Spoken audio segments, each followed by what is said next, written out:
नमस्कार मित्रांनो, S class एज्युकेशनमध्ये तुम्हा सर्वांचं मनापासून स्वागत आहे. आज आपण पाहतोय इयत्ता 5वी इतिहासामधील पाठ दुसरा, इतिहास आणि कालसंकल्पना. याच्या आधीच्या पाठामध्ये आपण इतिहास म्हणजे काय हे खूप डिटेलमध्ये पाहिलेलं होतं. आय होप की सगळ्यांना माहिती आहे आणि ज्यांना ज्यांना माहिती आहे त्यांनी खाली कमेंट बॉक्समध्ये मला इतिहासाची डेफिनेशन द्यायची आहे की इतिहास म्हणजे काय. ठीक आहे. त्यासोबतच आपण इतिहास सांगणारी जी काही साधनं आहेत, मग ती भौतिक असतील, मौखिक असतील किंवा लिखित असतील, या तिन्ही साधनांची ओळख करून घेतली. आता आपल्याला कालसंकल्पना म्हणजे काय ते पाहायचं आहे. मागच्या पाठामध्ये आपण पाहिलं होतं की एखादी गोष्ट आपण काल केलेली होती, म्हणजेच तो भूतकाळ होता. जे आपण आता किंवा आज करतोय तो आपला वर्तमान काळ आहे आणि जे आपण उद्या करणार आहोत किंवा काही दिवसांनी करणार आहोत तो आपला भविष्यकाळ आहे. तर ती साधारणतः ही जी काही कालसंकल्पना आहे ती आपण पाहिली. पण याच्या व्यतिरिक्त पण आपल्याला खूप साऱ्या गोष्टी पाहायच्या आहेत. Let us start. आता काळाची विभागणी कशी केली जाते किंवा कालरेषा काय आहे, कालगणना काय आहे, त्या करण्याच्या वेगवेगळ्या पद्धती कुठल्या आहेत, कालविभागणी कशी केली जाते आणि कालमापनाची वैज्ञानिक पद्धत कुठली आहे, तर या सगळ्या गोष्टी आज आपण बघणार आहोत. सगळ्यात पहिल्यांदा आहे काळाची विभागणी. आता काळ काळ जे आपण म्हणतोय याचा अर्थ काय की जे घडून गेलेलं आहे, म्हणजे काहीतरी भूतकाळ, भविष्यकाळ, वर्तमान काळ. सो या सगळ्यांमधला काळ म्हणजे काय, जे काही घडून गेलेलं आहे दॅट इज भूतकाळ. जे काय होणार आहे किंवा होऊ शकतं भविष्यामध्ये दॅट इज भविष्यकाळ. जे काय आता घडतंय ते सगळं वर्तमान काळामध्ये आहे. म्हणजे काळ म्हणजे काय, ही वेळ आहे की जे येणार आहे, होऊन गेलेली आहे, चालू आहे, त्याला आपण म्हणतोय काळ. सो काळ अखंड असतो, पण आपल्या सोयीसाठी आपण त्याचे विभाजन करतो. आता हे भूतकाळ, भविष्यकाळ, वर्तमान काळ हे सगळं एक अखंड आहे ना, आपण त्याला डिवाइड केलं, ते स्वतः डिवाइड नाहीये. आपण त्याला आपल्या सोयीसाठी म्हणतो की हे काल घडलं होतं. तसं पाहायचं म्हटलं तर कालचा दिवस, आजचा दिवस हे सगळे एक चैन आहे, एक अखंड गोष्ट आहे. ठीक आहे. त्यानंतर आहे काळाचे विभाजन आपण कोणत्या उद्देशाने करतो आणि कोणत्या पद्धतीने करतो यावर काळ समजून घेण्याच्या पद्धती अवलंबून असतात. फॉर एक्झाम्पल, जेव्हा सूर्योदय होतो तेव्हा आपण काय म्हणतो की दिवस उजाडला, सकाळ झाली, म्हणजे तेव्हापासून नवीन दिवस सुरू झाला. सूर्यास्त झालं की आपण म्हणतो दिवस संपला, दिवस मावळला, संध्याकाळ झाली. आणि दिवस मावळून संध्याकाळ झाली की थोड्या वेळातच अंधार पडू लागतो आणि मग चंद्र दिसू लागला की आपण म्हणतो रात्र झाली. म्हणजेच काय, तर काळाचे विभाजन दिवस आणि रात्र या दोन घटकांमध्ये केलं जातं. आणि इव्हन आपल्याला हे माहिती आहे की प्रत्येक दिवशी 12 तासांची रात्र आणि 12 तासांचा दिवस नसतो. पण तरीही आपल्या सोयीसाठी आपण असं म्हणतो की साधारणतः दिवस आणि रात्र समान आहे असं आपण मानतो, पण ते रिअल मध्ये समान नसतं. ठीक आहे. आपली पृथ्वी एका ठराविक गतीने स्वतःभोवती किंवा स्वतःच्या आसाभोवती फिरत असते. सगळ्यांना माहितीये पृथ्वी स्वतःभोवती पण फिरते आणि पृथ्वी सूर्याभोवती पण फिरते. ठीक आहे. तसेच ती सूर्याभोवती पण फिरते. सो पृथ्वी जेव्हा सूर्याभोवती फिरते तेव्हा त्याला आपण काय म्हणतो, परिभ्रमण. आता स्वतःभोवती फिरते तेव्हा त्याला आपण काय म्हणतो हे तुम्ही शोधून काढायचं आहे. ठीक आहे. सूर्य हा स्वयंप्रकाशित आहे. तुम्हाला सगळ्यांना माहिती आहे सूर्य हा एक तारा आहे आणि तारे स्वयंप्रकाशित असतात, त्यांना स्वतःचा प्रकाश असतो आणि ते त्यांचा प्रकाश इतरांना देतात. फॉर एक्झाम्पल, चंद्राला स्वतःचा प्रकाश नाहीये, तर तो सूर्याकडून प्रकाश घेतो आणि त्याच्यामुळे चंद्र आपल्याला पृथ्वीवरती दिसतो. ठीक आहे. सो सूर्यकिरणांपासून सतत प्रकाश मिळतो, तरीही आपल्याला मात्र फक्त दिवसा प्रकाश दिसतो आणि रात्री अंधार दिसतो. मग हे असं कशामुळे बरं घडतं? हे खरं तर भूगोलामधलं आहे, पण त्याचा संबंध आता आपण इतिहासाशी पण जोडणार आहोत. आता हे कशामुळे होतं बघा. पृथ्वी जेव्हा स्वतःच्या आसाभोवती फिरत असते तेव्हा जो काही पृष्ठभाग सूर्यासमोर असतो तिथे आपल्याला सूर्य पाहायला मिळतो किंवा त्या ठिकाणी दिवस असतो. आता बघा, इथं आपण जराशी छोटीशी सूर्यमाला ड्रॉ करूया.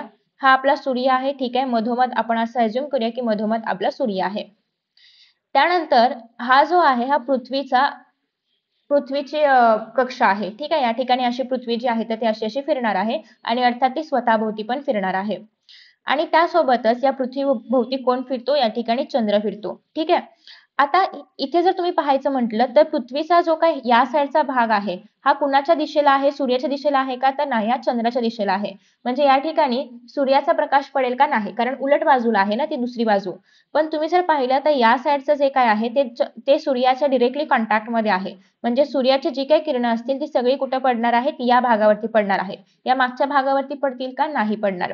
मग ज्या भागावरती सूर्याची किरणं पडतात तिथे आपण काय म्हणतो की दिवस आहे आणि अर्थात त्याच्या मागच्या भागावरती सूर्याची किरणं नाही पडणार म्हणजे त्या लोकांना काय पाहायला मिळणार, चंद्र. मग त्या भागात आपण काय म्हणतो, रात्र आहे. तर अशा पद्धतीने आपल्याला पृथ्वीवरती दिवस आणि रात्र पाहायला मिळते. रात्रीमध्ये काय होतं की चंद्र जो आहे तो आपल्याला एका पृष्ठभागावरून पाहायला मिळतो, अर्ध्या भागावरून पाहायला मिळतो आणि अर्थात चंद्राला स्वतःचा प्रकाश नाहीये, त्याला सूर्याकडून प्रकाश मिळतो आणि त्यामुळे या लोकांना इथला चंद्र जो आहे तर तो पाहायला मिळतो. त्यानंतर तुम्ही असं पाहत असाल की जेव्हा पौर्णिमा आहे तेव्हा आपल्याला चंद्र दिसतो, पण अमावस्येला चंद्र दिसत नाही. याचं कारण असं आहे की इथे लोकांना चंद्र दिसतोय, पण जेव्हा इकडे चंद्र फिरत येईल तेव्हा इथल्या लोकांना चंद्र दिसेल का? नाही. म्हणजे चंद्र जो आहे तर तो पृथ्वीभोवती फिरत असल्यामुळे जेव्हा तो पृथ्वीवरून आपल्याला पाहायला नाही मिळत, ज्या भागाकडे तो नाही पाहायला मिळत त्या ठिकाणी काय असणार आहे? अमावस्या. आणि त्यासोबतच तो जसा पुढे सरकत असतो, पुढे सरकल्यानंतर त्याची जेव्हा एक परिक्रमा पूर्ण होते आपल्या पृथ्वीभोवती, तर त्याप्रमाणे आपल्याला तो दिसू लागतो हळूहळू. सो इट्स लाईक की 15 दिवस आपल्याला तो कमी होताना दिसतो, म्हणजेच अमावस्येकडे येत असतो आणि 15 दिवस तो दिसतो म्हणजेच तो पौर्णिमेकडे जात असतो. तर अशा पद्धतीने आपल्याला पृथ्वीवरती दिवस आणि रात्र पाहायला मिळते. ठीक आहे, चलो. सो आय होप की तुम्हाला हे समजलं असेल. काही पण डाऊट असेल तुम्ही खाली कमेंट बॉक्समध्ये विचारू शकता. सो पृथ्वीला स्वतःभोवती फिरण्यासाठी 24 तासांचा कालावधी लागतो आणि हे सूर्याभोवती फिरायचं असेल तर सुमारे 12 महिन्यांचा म्हणजेच 365 दिवसांचा 365 365 दिवसांचा कालावधी लागतो. ठीक आहे. सो अशा प्रकारचा एक दिवस आणि एक रात्र मिळून होणाऱ्या काळाला आपण एक दिवस असं म्हणतो. सो दिवस म्हणजे काय? एक दिन, दिन म्हणजे दिवस आणि रात्र.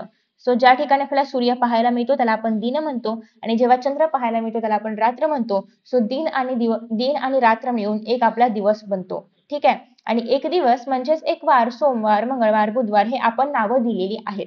आधी अशी नावं नव्हती. हे आपण आपल्या सोयीसाठी सोमवार, मंगळवार, बुधवार असं नावं दिलेली आहेत. पण ऍक्च्युअली एका दिवसाला एक वार म्हटलं जातं. सो सोमवार ते रविवार अशा 7 वारांचा एक आठवडा असतो. ठीक आहे. 7 वारांचा एक आठवडा असतो. 2 आठवडे म्हणजे साधारणतः 7 आणि 7 14 होतात, बट आपण 15 मानतो. ठीक आहे. सो 2 आठवडे जेव्हा एकत्र येतात तेव्हा त्याला आपण पंधरवडा म्हणजे 15 दिवसांचा कालावधी असं मानतो. असेच जेव्हा 4 आठवडे 7, 7, 7, 7 असं जेव्हा 4 आठवडे खरंतर 28 होतं, पण आपला महिना 30 दिवसांचा असतो. सो असेच जेव्हा 4 आठवडे एकत्र येतात तेव्हा त्याला आपण एक महिना मानतो किंवा असेच जेव्हा 2 पंधरवडे एकत्र येतात तेव्हा पण त्याला आपण महिना मानतो. मग तो 30 दिवसांचा असो किंवा 31 दिवसांचा असो त्याला आपण महिनाच मानतो. असे जेव्हा 12 महिने एकत्र येतात तेव्हा त्याला आपण एक वर्ष मानतो. अशाच पद्धतीने जेव्हा खूप वर्ष एकत्र येतात, 100 वर्ष एकत्र येतात तेव्हा त्याला आपण एक शक म्हणतो. ठीक आहे. तर बेसिकली अशा पद्धतीने आपण काळाची विभागणी करत असतो क्रमवार पद्धतीने. वर्षामागून वर्ष असे वर्ष संपत आले की त्याला आपण शतक म्हणतो. 10 शतकं संपली म्हणजेच 1000 वर्ष संपली की त्याला आपण सहस्त्रक म्हणतो.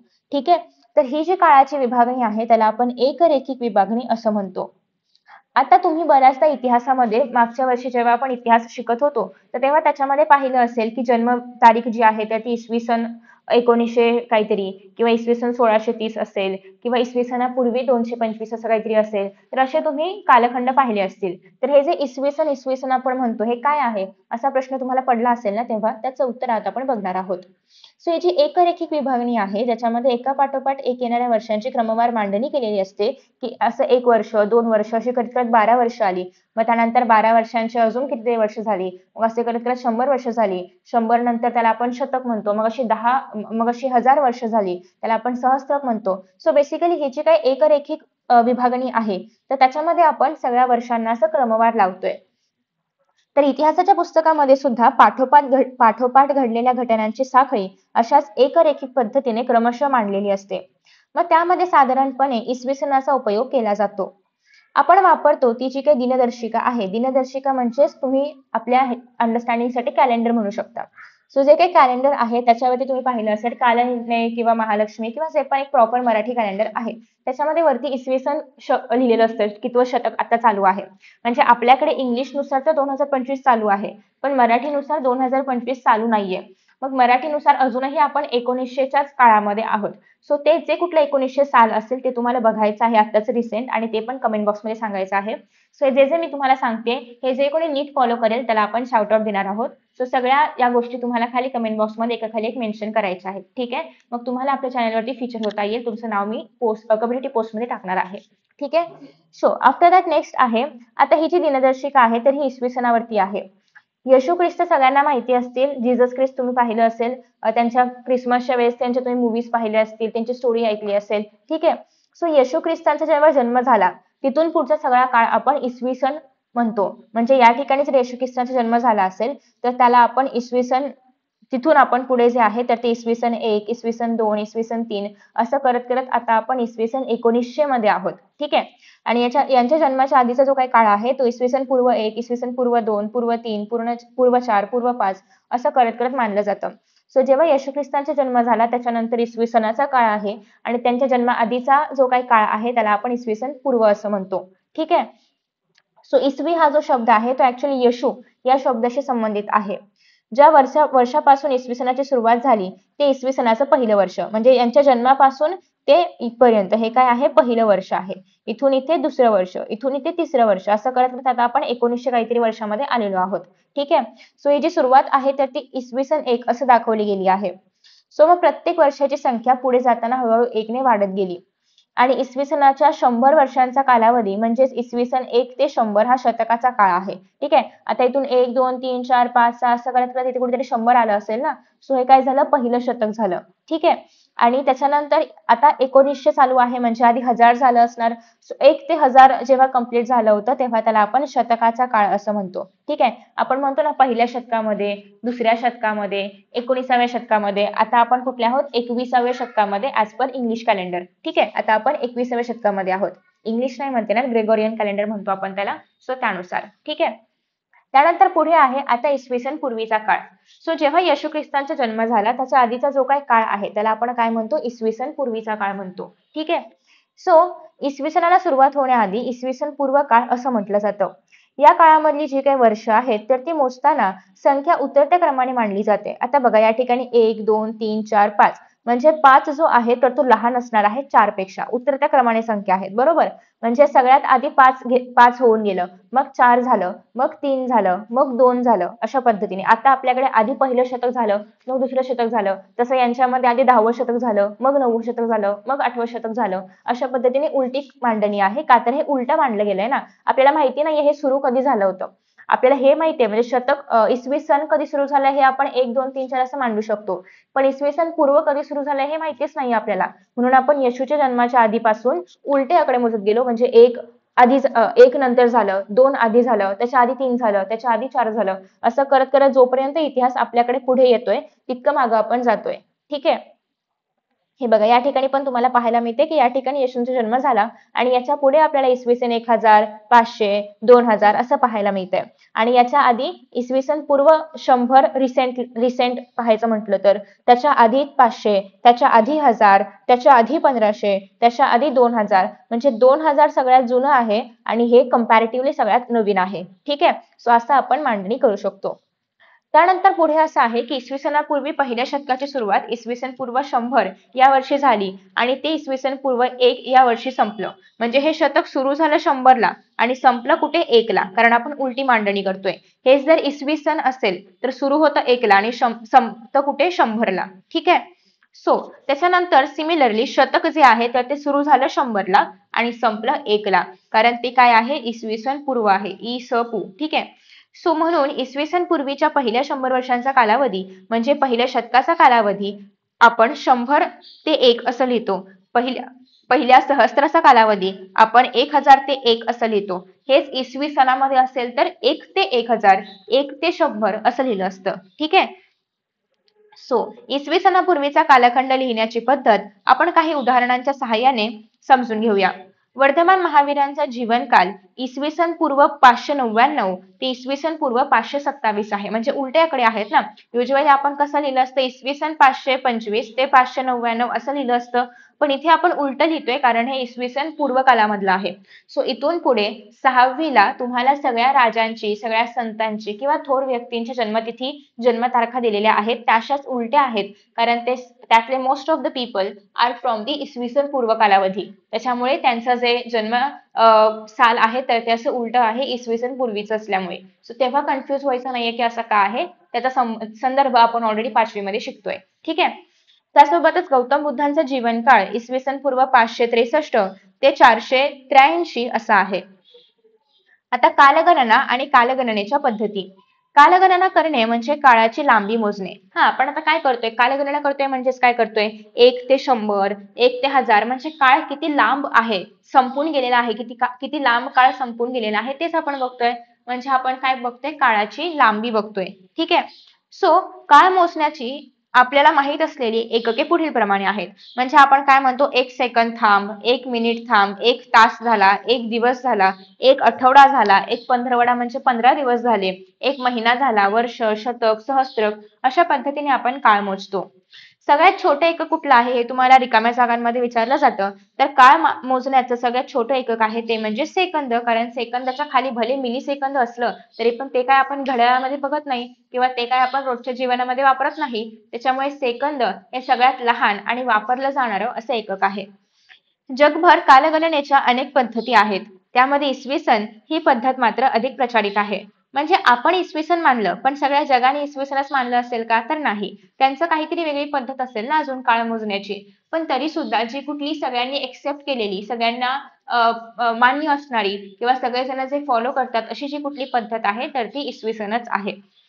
त्यानंतर सर्वसाधारणपणे संबंधित महिन्यातील त्या दिवसाचा क्रमांक, चालू महिन्याचे नाव आणि क्रमांक आणि चालू वर्षाचा क्रमांक म्हणजे आपण जी तारीख लिहितो, आता आजची तारीख आहे 20/6/2025 म्हणजेच काय, चालू दिवस कुठला आहे, चालू महिना कुठला आहे आणि चालू वर्ष कुठला आहे, अशा पद्धतीने आपण आजची तारीख सांगतो. ठीक आहे.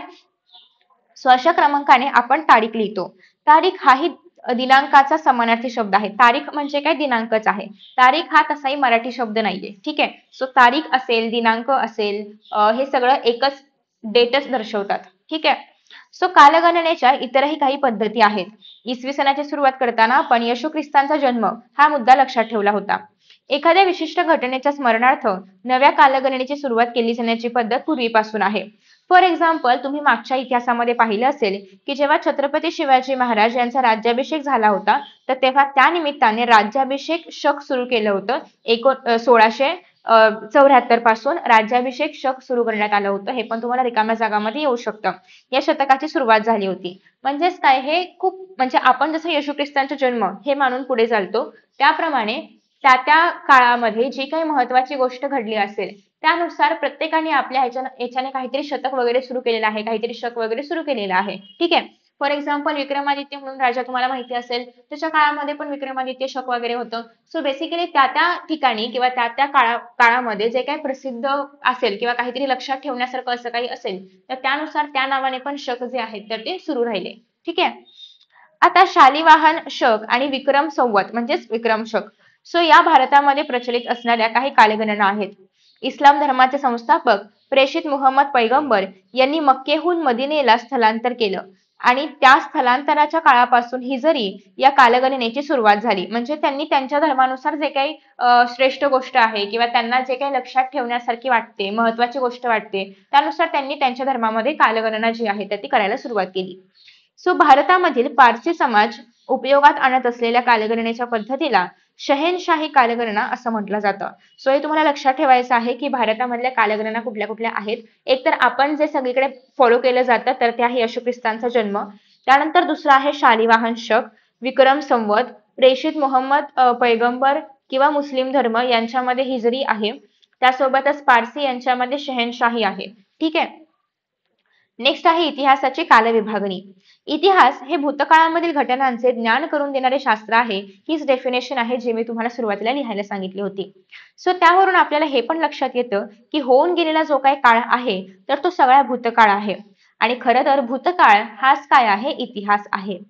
व्यापक दृष्टीने पाहता इतिहासाचा काळ आपल्या सूर्यमालेच्या उत्पत्तीपासून किंवा उत्पत्तीच्या काळापर्यंत मागे जातो. म्हणजे मी तुम्हाला काय सांगितलं की जेव्हा येशू ख्रिस्तांचा जन्म झाला त्याच्या आधीचा पण खूप इतिहास आहे, पण आपल्याला माहिती नाहीये की त्याची सुरुवात कुठून होते. जसं आपण शोध लावत जाऊ तसंच आपल्याला कळतंय की आधी सूर्य होता, आधी पृथ्वी होती, आधी हे होतं, आधी ते होतं. तिथून आपण तो जो इतिहास आहे तर तो इसवी सन पूर्व असं घेत घेत पुढे चाललेलो आहोत. त्याच्यामुळे हा जो पूर्वीचा इतिहास आहे तर तो मागे वाढतोय. ठीक आहे. आणि आत्ताचा जो काळ आहे तर तो पुढे वाढत चाललेला आहे. सो अशा पद्धतीने आपली पृथ्वी हा त्या सूर्यमालेचा किंवा सूर्यमालेतील एक ग्रह आहे. याचा अर्थ पृथ्वीची उत्पत्ती सुद्धा सुमारे 4.5 अब्ज वर्षांपूर्वीची आहे. म्हणजे इतकी पूर्वीची आहे. ओके. सो या ठिकाणी बघा तुम्हाला पाहायला मिळते की छत्रपती शिवाजी महाराज यांच्या जीवनामधील महत्त्वाच्या घटना. आपण हे सगळं ऑलरेडी आधी पाहिलेलं आहे मागच्या वर्षी, त्याच्यामुळे तेच एक्झाम्पल आपल्याला इथे दिलंय कारण आपण जास्त चांगल्या पद्धतीने समजून घेऊ शकू. सो 1630 साली जन्म झाला. त्यानंतर शपथ घेतली होती 1645 साली, जेव्हा ते 15 वर्षांचे होते. त्यानंतर आग्र्याहून सुटका झाली होती 1666 ला. राज्याभिषेक झाला 1674 ला आणि मृत्यू होता 1680 साली. तर अशा पद्धतीने त्यांच्या आयुष्यामधली जी काही अतिशय महत्त्वाच्या गोष्टी आहेत त्या इथे या आपण रेषेमध्ये मांडलेल्या आहेत. तर याला आपण काय म्हणतो, कालरेषा. ठीक आहे, रूपरेषा म्हणू शकतो, कालरेषा म्हणू शकतो. तिथे काळ दाखवल्या म्हणून काळरेषा. त्यानंतर आहे पृथ्वीच्या उत्पत्तीपर्यंत मागे जाणारा 4.5 अब्ज वर्षांचा जो काही एवढा मोठा काळ आहे, तर तो काय आपण अचानक असं लगेच समजून घेऊ शकतो का? तर नाही. त्यासाठी आपल्याला हळूहळू मागे जावं लागेल. आणि आता खरं तर आपण कसे घडलो या इतिहासाला सुरुवात करणार आहोत. आणि म्हणून हा जो काही काळ आहे तो आपण टप्प्याटप्प्याने समजून घेणं महत्वाचं आहे. मग त्यासाठी इतिहासाचा जो काही एक काळ आहे, इतका मोठा प्रचंड काळ आहे, त्याची विभागणी आपण करतो आणि त्यातले 2 टप्पे आहेत, प्रागैतिहासिक काळ आणि ऐतिहासिक काळ. आता प्रागैतिहासिक म्हणजे नेमकं काय? जेव्हा आपण प्राग असे शब्द वापरले जातात तेव्हा याचा अर्थ ते काहीतरी पूर्वीचं आहे. ठीक आहे. सो ज्या काळाचा इतिहास लिहिण्याचा लिखित पुरावा उपलब्ध नाही. जसं की मी तुम्हाला सांगितलं, आधीच्या माणसाला लिहिण्याची कला अवगत नव्हती. हे आपण पहिल्या पाठामध्ये सुरुवातीलाच पाहिलंय. मग त्याने चित्र वगैरे काढून ठेवली, पण त्याच्या पण आधी त्याला लिहिताच येत नव्हतं. मग तो कसं लिहिणार की इतिहासामध्ये, म्हणजे आपल्याला जेव्हा आपण इतिहास वाचतोय तेव्हा आपल्याला कळलं तर पाहिजे की तेव्हाचा मानव कसा राहायचा, काय करायचा. सो तेव्हा काही इतिहास लिहून ठेवला जात नव्हता. सो जो इतिहास लिहून ठेवल्याचे पुरावे नाहीयेत त्याला आपण प्रागैतिहासिक काळ म्हणतो. आणि जेव्हापासून इतिहास लिहून ठेवल्याचे पुरावे आहेत किंवा काहीतरी पत्र सापडतंय, काहीतरी ताम्रपत्र सापडतंय, काहीतरी भांडी सापडतायत, सो तेव्हापासून आपण म्हणणार आहोत तो कसा आहे, ऐतिहासिक काळ आहे. सो पुरावे नाहीयेत, प्रागैतिहासिक. पुरावे आहेत, ऐतिहासिक. सिंपल. चलो पुढे. प्राक म्हणजे काय, पूर्वीचा. सो ज्या काळाचा इतिहास लिहिण्यासाठी लिखित पुरावा उपलब्ध होतो त्याला आपण म्हणतो ऐतिहासिक काळ. काळमापनाच्या वैज्ञानिक पद्धती आणि कालनिश्चिती. आपण आज कुठला वार आहे, कोणती तिथी आहे, कोणती तारीख आहे हे आपण ठरवतो. जसं की आपण पाहिलं की आजची तारीख आहे 20 जून 2025. सो हे आपण ठरवलं. याच्या आधारे आपल्याला कळतं की आज आज कुठला बरवार आहे, आज शुक्रवार आहे. सो आज शुक्रवार आहे, आज ही तारीख आहे, हे आपल्याला कळतं आणि याच्या आधारे आपण काळ मोजतोय. ठीक आहे, याच्या आधारे आपण कालगणना करतोय. सो कालगणनेच्या अनेक पद्धती आहेत.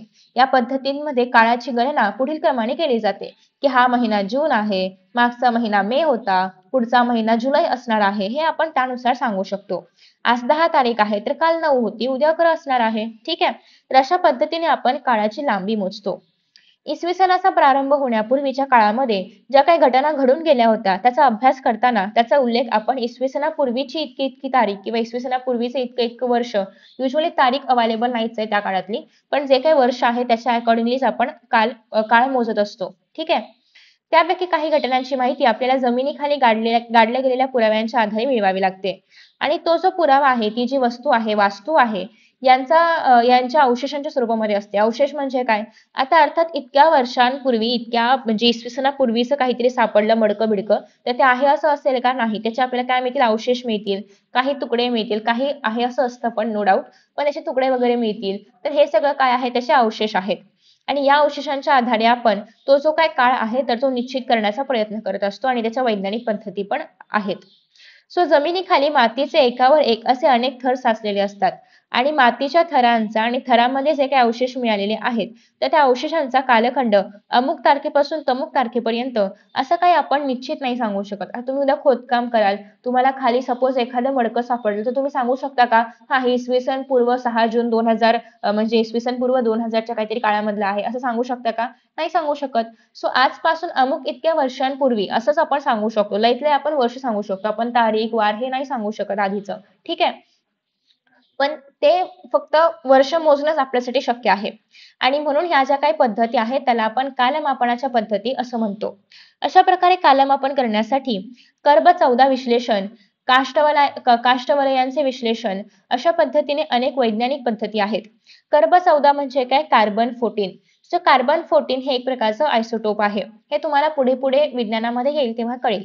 पण ऍक्च्युली असं काय होतं, म्हणजे तुम्हाला हे तर माहिती आहे की आपल्या सगळ्यांच्या शरीरामध्ये कार्बन असतं, इव्हन सगळ्या वस्तूंमध्ये पण कार्बन असतं. हे कसं कळणार? जेव्हा आपण एखादी वस्तू जाळतो तेव्हा त्यातून धूर निघतो. तो धूर काय आहे? कार्बन आहे.